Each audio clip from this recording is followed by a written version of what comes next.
In my mind, that's really the major issue in terms of the negotiations which are underway. And, negotiations are still going on. But the bottom line is, we have some red lines. You say negotiations are still going on because we heard the team is not coming. No, look, negotiations are still going on in the sense that nobody said the negotiations are off. And people do talk to each other. It's not like there's a kutti there. So look, there is a what happens is we have red lines in the negotiations. We have to be clear as to red lines by definition are lines to be maintained and defended. Keeping that in mind, see what we get. And frankly, where we are concerned, the red lines are primarily the interests of our farmers and to some extent of our small producers. So when people pronounce that we have succeeded or failed or, where are you? The bottom line is, my counter question is, we as a government are committed to defend the interests of our farmers and our small producers. We are very determined on that. That's not something which we can compromise on. So anybody who thinks that, who criticizes what we are doing, my counter question is, are you therefore willing to compromise on those interests? Because I'm not. The second issue, in a way, is being presented as an oil issue. But why I say is being presented is because the same arguments which have been used to target India have not been applied to the largest oil importer, which is China, has not been applied to the largest LNG importer, which is the European Union.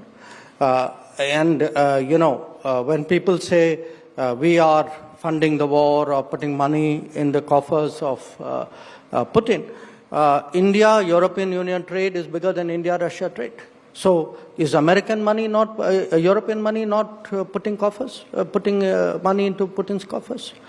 So, and if you look even at trade, look at countries You say they are getting more from Europe than from us? Is that the point? The overall Russia-EU trade is bigger than Russia-India trade.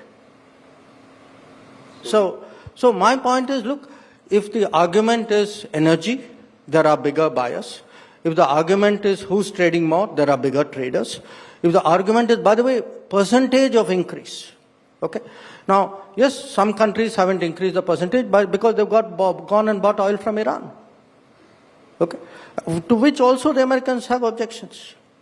So my point, look, there is a certain inconsistency here.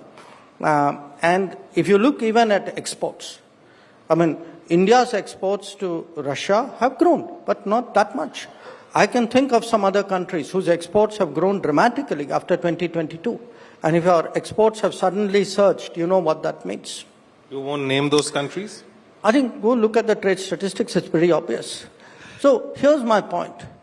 At the end of it all, I think there is a issue of decisions which we make in our national interest. That's our right.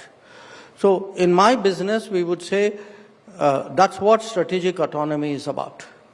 And the third issue pertains to our own region, which is the issue of mediating. Since 1970s, for more than 50 years now, there's a national consensus in this country that we do not accept mediation in our relations with Pakistan. So here's my point. When it comes to the the interests of farmers, when it comes to our strategic autonomy, when it comes to opposition to mediation, this government is very clear. Our positions are there. If anybody disagrees with us, please tell the people of India that you're not prepared to defend the interests of farmers. Please tell the people of India you don't value strategic autonomy. We do. We will do whatever we have to do to maintain it.